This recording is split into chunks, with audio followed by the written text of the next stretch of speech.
Translation. I beg to offer my respectful obeisances unto you, who are the Supersoul, the superintendent of everything, and the witness of all that occurs.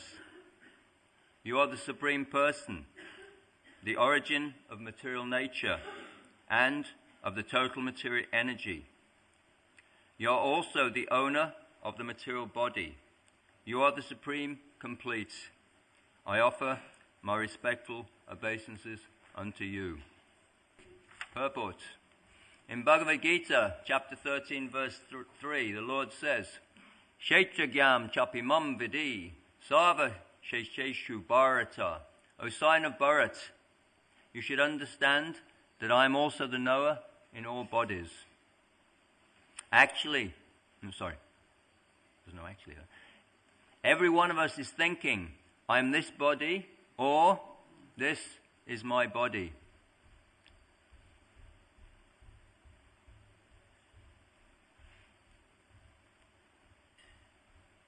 But actually the truth is different. Our bodies are given to us by the Supreme Proprietor. The living entity, who is Kshetragra, or the knower of the body, is not the body's only proprietor. The actual proprietor is the body. The actual proprietor of the body is the Supreme Personality of Godhead, who is the Supreme Kshetragya. For example, we may rent or occupy a house, but actually the owner of the house is the landlord. Similarly, we may be allotted a certain type of body as a facility with which to enjoy the material world, but the actual proprietor of the body is the Supreme Personality of Godhead. He is called Sarvajaksha because everything in the material world works under his supervision. This is confirmed in Bhagavad Gita 9:10, wherein the Lord says, Maya jakshena prakriti suyate sacharacharam. This material nature, working under my direction of son of Kunti, is producing all moving and non-moving beings. From Prakriti or material nature come so many varieties of living entities, including aquatics, plants, trees, insects, birds, animals, human beings and demigods. Prakriti is the mother, and the Supreme Personality of Godhead is the father. Aham bija pradapita. Prakriti can give us material bodies, but as spiritual souls, we're parts and parcels of the Supreme Personality of Godhead.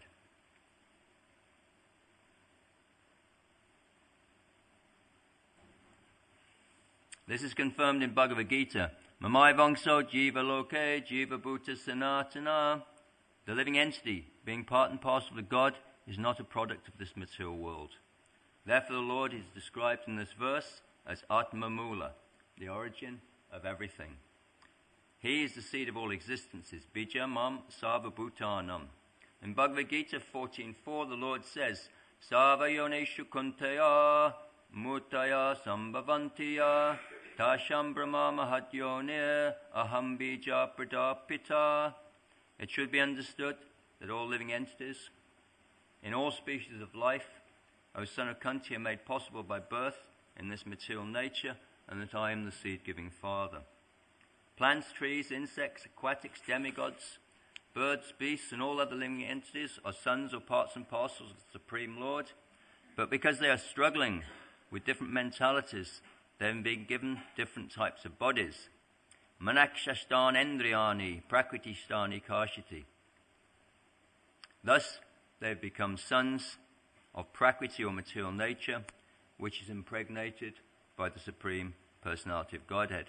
Every living entity in this material world is struggling for existence, and the only salvation or relief from the cycle of birth and death in the evolutionary process is full surrender.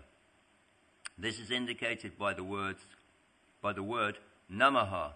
I offer my respectful obeisances unto you.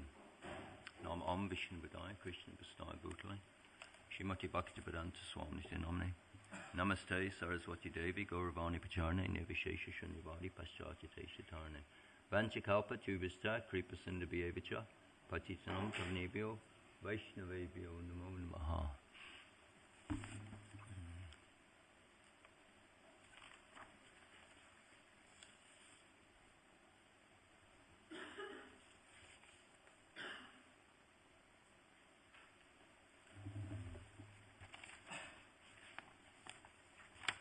I noticed when I was reading this purport, one of the something struck me in the early on. Srila Prabhupada says we are thinking, I am this body, or this is my body. I was thinking the second one, this is my body, at least there's a little bit of realization, right? We sometimes say we can't see the wood for the trees. You know that English expression? When you're so much caught up in something, you can't see what's going on, you know?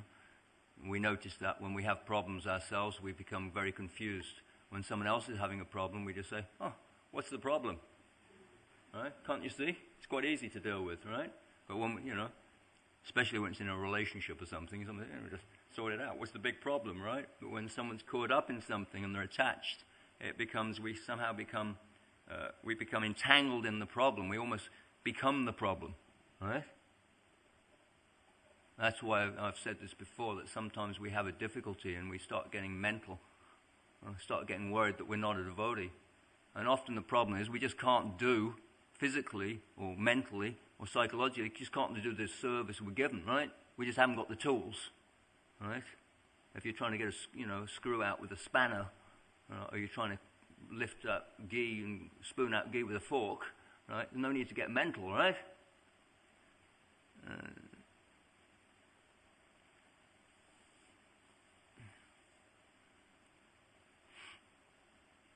Sometimes the problem's just material. So once we see that the problem's out there, then we detach from the problem, right?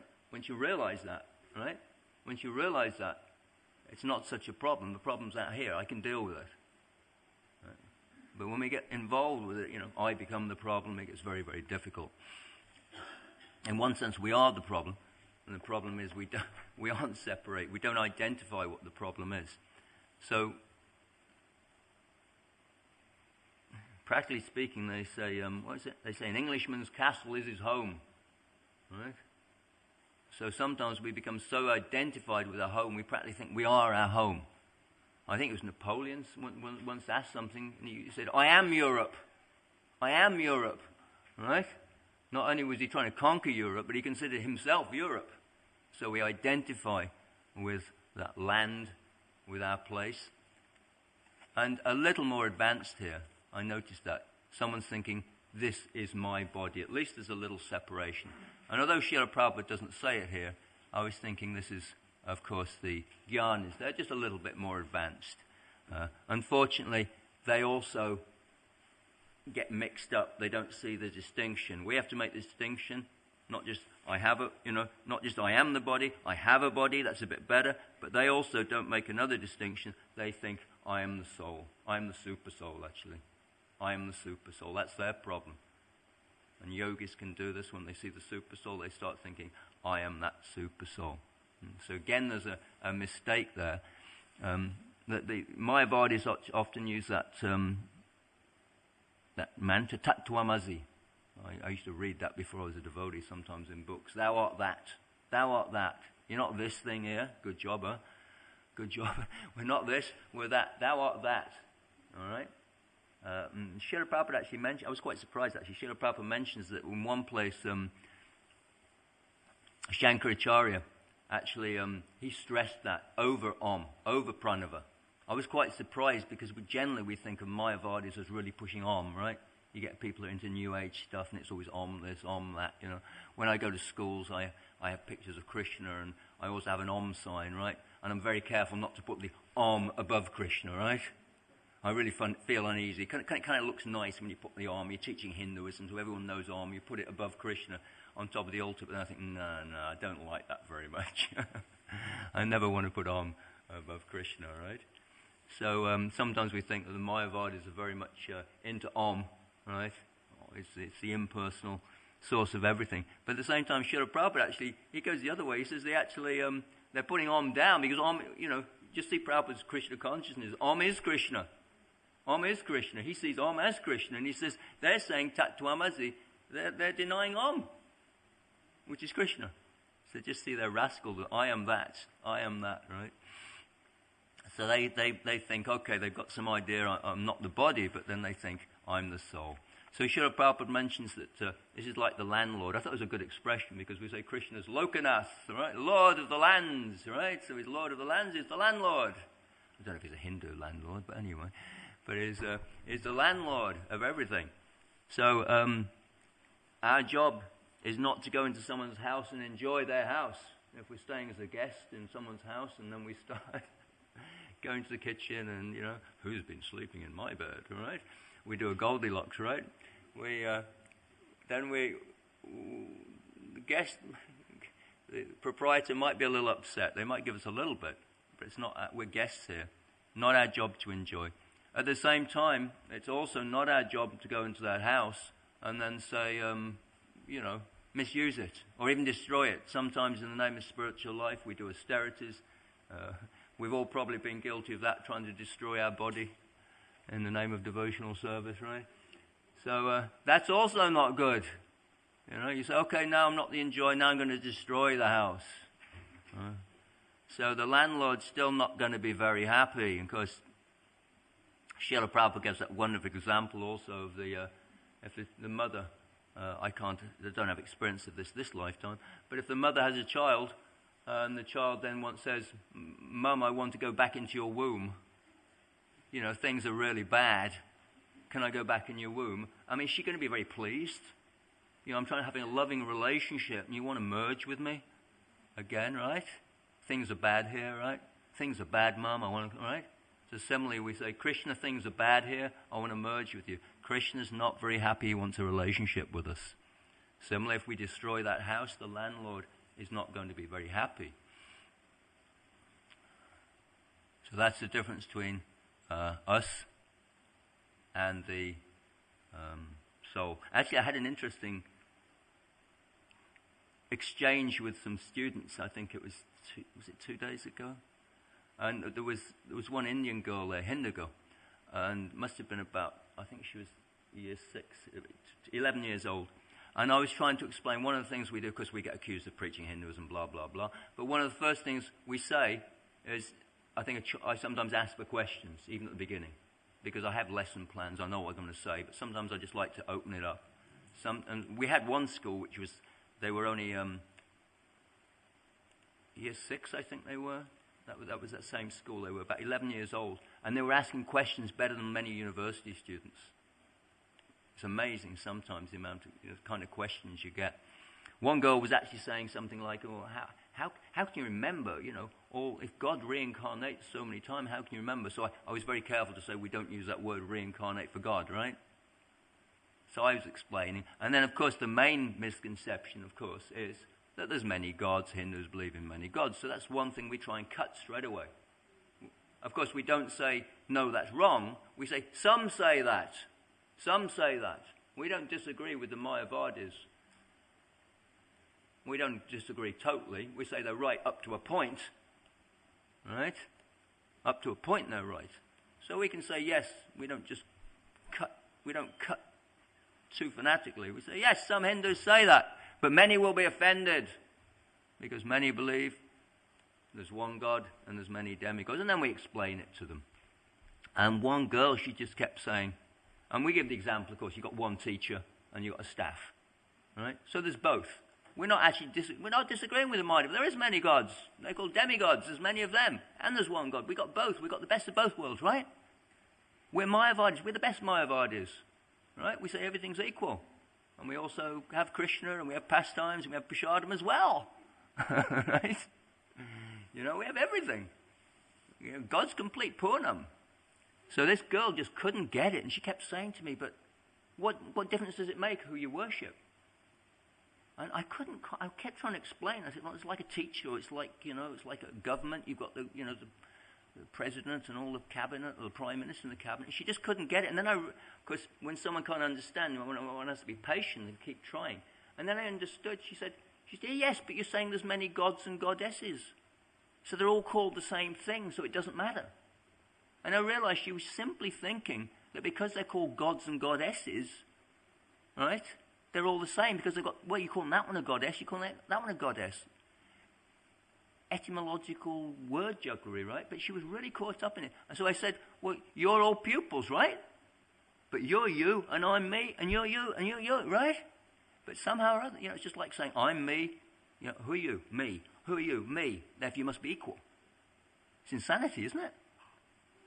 If you're I'm me, and therefore you're equal. Huh? Simply word jugglery. It's foolish. Completely foolish. So I'm spirit, God's spirit. Okay, I'm God. It's that foolish, basically.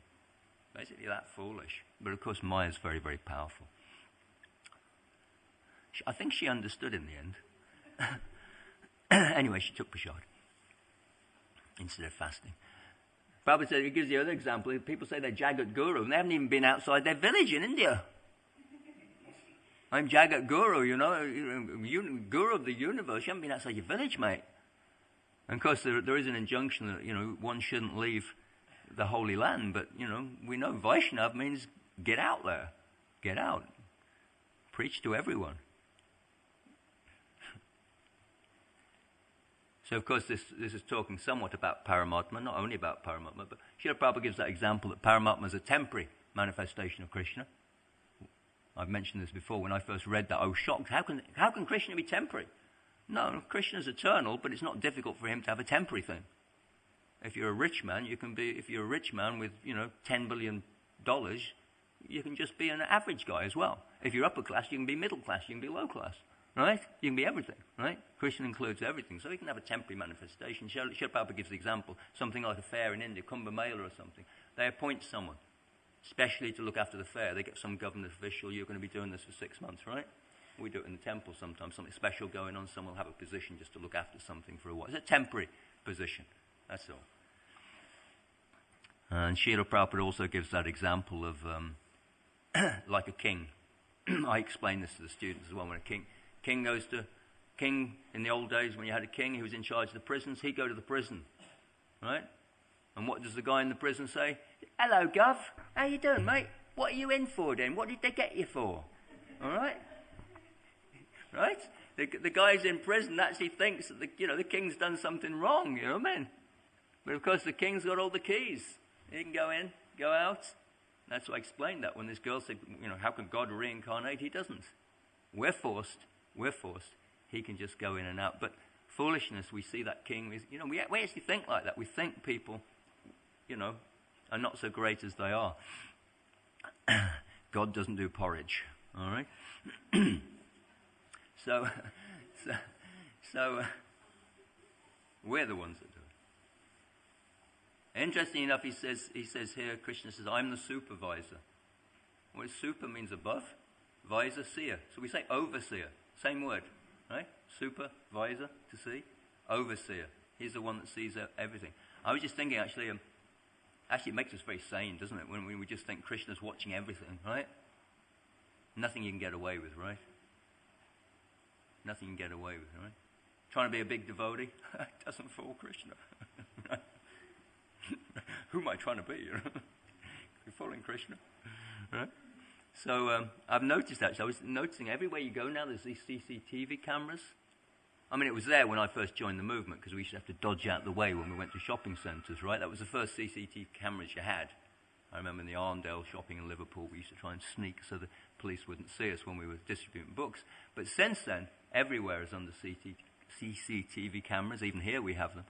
But they don't work very well, right? Someone nicked something and Vaikuntha was looking through and we missed that frame and it doesn't work. But Krishna does it perfectly. So see how we're trying to imitate Krishna. We want to just keep track of everything, right? I went on Bing the other day instead of Google. I thought I'll try a different thing, and I actually saw outside my house, and I saw my wife's old van, which she sold about a year ago, right? So there's your van that you sold, right? It's amazing what you can see and do on the internet, but it's because it's out of date, right? It's out of date. So, but Krishna's CCT is perfect, and that's that's the trouble. We're so much trying to control. Krishna has eyes everywhere. We're trying to have eyes everywhere so we can control. And is the world getting a better place? Is it getting a better place? No. If you listen to the news, it's mad on control. It's insane. The amount of control we're trying to do. Something goes wrong and we spend millions of pounds on inquiry. Let's find out what went wrong, right? Sometimes in life there's a time, of course sometimes there's time to look at things and work out what went wrong, but there's times to let go as well. Times to let go. Now they want governments to say sorry for things they did hundreds of years ago. We've got to say sorry for this war. Someone's got to say sorry for this war. Okay, there's something to be said, but we'll do the same thing again. What's the use of saying sorry if we do the same thing again, right? Have we got anything to stop us doing it? We're going to stop wars? Are we going to stop doing those things? Shishi Radigo Kulanandaki. I don't know if you know the news. Belfast is going up again. I mean, I was in Belfast in the temple there 20 years ago, and now they're still throwing petrol bombs at everyone, and just because of a flag. You heard that? They decided they weren't going to fly the unionist flag, and now people are complaining over a flag. All right? That's the real flag, Seeker. All right? Everyone's wearing that flag. We don't have to complain about that. But, so Srila Prabhupada says that's our symptom of our nescience, is we don't realize that super soul. He's guiding us. He's giving us all those. He's giving us any ability we have. We say that to the children when we're teaching. We say, you're gifted. Someone's good at football. You're gifted. Who gave you the gift? Who gave you the gift? I say to the kids, does anyone like anyone that's big-headed? do we actually like anyone? Like anyone who's proud, right? No, we know. We like someone who's, I'm good, but people appreciate that, even materialists. So that's the problem. It's without knowing that super soul, everything's a struggle. Whether we're struggling materially or we're struggling spiritually, and we still think, I am the super. That's a big struggle, isn't it? I'm God. Try and keep that one up, right? That's a big struggle. I was actually thinking when I was... everything can be used in Krishna service. So even my memories before I joined the movement can be used in Krishna service. I remember we used to go to a pub called the Struggling Monkey. What a name for a pub, a Struggling Monkey. I don't know where that one came from. But I was thinking, that's what we're like in this world. We're struggling monkeys, right? Prabhupada says monkeys going from tree to tree. They look, even the Mayavadis, right? They're struggling. They're monkeys, right? Because they're pretending to be renounced often, but engaging in sex and things like that, right? So struggling monkey, and what a struggle. And struggle to pay the rent. Prabhupada says, landlord, we're all struggling. Most of my wages goes to my rent, right? It's expensive. We're all struggling like anything. Actually struggle. I was just imagining, sometimes when you're a little kid, you have a tiff with your mum or something, you're really upset, and struggle means you're thrashing and things like that, and mum says, just calm down. And if you're really lucky, you'll end up having a big embrace, right? Just calm down, it's all right, That's what we're doing, we're struggling with Krishna all the time. He's saying, calm down, it's all right. No. So, we're all struggling monkeys. I was actually thinking there was another pub I used to go to called the Royal Oak, and it was the original Royal Oak. There was Charles II, he was being chased, and he actually had to hide up a tree, otherwise they would have, right? Everyone's struggling. Everyone's struggling. Royalty's struggling, right? Crazy world. So a big struggle. And Srila Prabhupada says the only way is to surrender like Gajendra. Just give a lotus to Krishna. I think crocodiles are pretty strong, aren't they? I think I read somewhere that even your jaw is very, very strong. So I think it's the strongest. It puts tons of pressure, actually, right? Tons of pressure on your jaw. I know pigs, I remember my mother, she used to work on a farm, and she said once she got one pig and she got a big broom, and it attacked her, and it just got hold of the broom handle and went crunch and just crunched it. Right? Jaws are amazingly strong, right? So I saw one film once about zebras going across a river in India. It was the original zebra crossing. No, there were these zebras going across this river, and these crocodiles were trying to get them. Horrific, horrific when they get them. They often manage to kick them away. They're very, very powerful. So what a struggle. And we're trying to be free, of course. It's natural to be free. Srila Prabhupada says we want to feel the free light. Everyone wants freedom. And just another example of how foolish we are to struggle is we're actually... I remember when I was a kid, I was studying about science when I was a little kid, and the whole development of science, how it developed. I was really into it from 5 years old. And then I remember I started learning about jet engines and steam engines and jet engines, and then it came to nuclear power, really making progress. Right? So, one of the first jets was made up at Hatfield, de Havilland. They had the first jet. I've still got friends at work, used to work up there. And there's a pub, pub's on my mind today. There's a pub called the Comet there, right? So the Comet was the first aircraft. But I just saw on YouTube this amazing video about how when they first have air travel, one of these comets two of them crashed, and one was in India. So they said, well, it's just India. You know what I mean, right? But then that one crashed sort of coming out over Italy. And the amount of work they went to just to get aviation, just to get jet planes working. This one just blew up, people killed, and they were all members of the jet set, right? And they had horrible injuries. And to actually find out what went wrong, they actually built, just probably up in Hatfield, they just built another jet, simulated on the ground, and they put it in water, and it was a huge endeavor. And they found out the cause of the crash was just where there was a rivet. You know, when you join metal, you put a rivet through. It's just a little bit of metal that's sort of a bit like a nail, and it holds it together. And there's a little crack. And because when you've got an airplane, you're high up there, you've got to have air, you've got to pump air into it, right? And what happened is a little crack. Gradually, with all the movement, it just makes a weak little crack along the aluminium, and eventually, the plane just explodes. And they did so much work, and now they've overcome it. Now we can do it. Now we can have air travel, right? But how much pain and suffering, how much death and pain just to get to that point. And still we think now we've made progress. But actually, it'll happen again. You know, all it means is we've learnt what the laws are, and we've learnt how to wangle around them. And it's getting more and more complex, right? The whole of technology is like that. You've got to get everything right. If you've got your computer, just one little thing, the whole thing goes wrong. One little plane, you can even take one screw out and the whole thing won't fly. And unless you get conditions right, and then you get one volcano goes up and no one can fly anymore. Right? So that's the trick. We're struggling and we think we're getting somewhere. Oh no, I'm getting somewhere. But actually, any moment it can be taken away. Because all we're doing is trying to wangle around the laws, and we just don't want to surrender. Struggle, and it looks, we think we're not struggling. You know, it looks very, just like, you're going along, those guys that had the crash out there, 140 miles an hour in a couple of BMWs, right? You're driving along in a BMW, 140, it feels very smooth. Wham, it's not so smooth. So the modern society is like that. Going along, looks so smooth, wham, it'll hit, right? Gajendra's enjoying, and the crocodile gets him. So we're always struggling to overcome these, but we have to.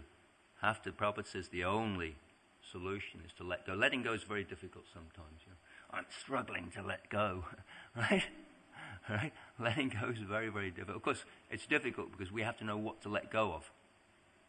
Sometimes we let go of things we shouldn't let go of. Responsibility, right? Responsibility should never be let go of, right? Being honest, never let go of that, right? But if we're trying to control something we can't control, that's foolishness. We just have to give up that struggle. In fact, in one sense, I was saying, or someone was saying to me the other day, we can never give up anxiety in this world. All we have to do is try and, push it towards Krishna consciousness. We have a struggle to preach. Prabhupada actually says quite clearly, he says, those that worship the deity, not against deity worship. Prabhupada also speaks against the Mayavadis and others who criticize deity. We're not against deity worship. He says those that are worshipping the deity, but they don't realize the Paramatma, right, in every person. He says recognize the devotees, but he also says Paramatma in everybody, devotee or not. He says it's a waste of time. Uselessly wasting their time. We're coming here, Krishna's in everyone's heart, guiding them. Therefore we give respects to everyone we meet, because that's a temple of the Lord. And even though we might not be advanced in Krishna consciousness, somehow we try and preach. Then Krishna assures us he'll help.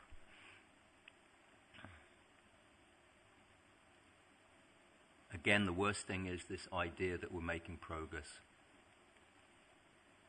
That's the worst thing. So, pretending we're civilized when we're not. Pretending we can overcome problems when we're not. Telling people we can overcome when we can't. Wouldn't be so bad if just governments and people said, oh, it's a struggle, But they say, no, we can do it. No, we can do it. No, we can do it. No, we can do it. We're going to just do this. Just do that. Therefore, we have to preach vigorously against this. We think remember the Wright brothers first flew, right? We thought, yeah, this is progress, right? But no. All we can do is, like monkeys, go on airplanes from country to country. Why not? If you want sense gratification, have it here. Why do you have to go all the way around the world? Even for sense gratification. All right, so our struggle is to preach, and as much as we can. Look after the body as well. That's a danger. I know sometimes I don't look after the body. It's not my body. It's Krishna's body. We cannot destroy the house. It's the landlord's house. We have to look after our body, keep ourselves healthy, and try and do what we can to help. Any questions, please?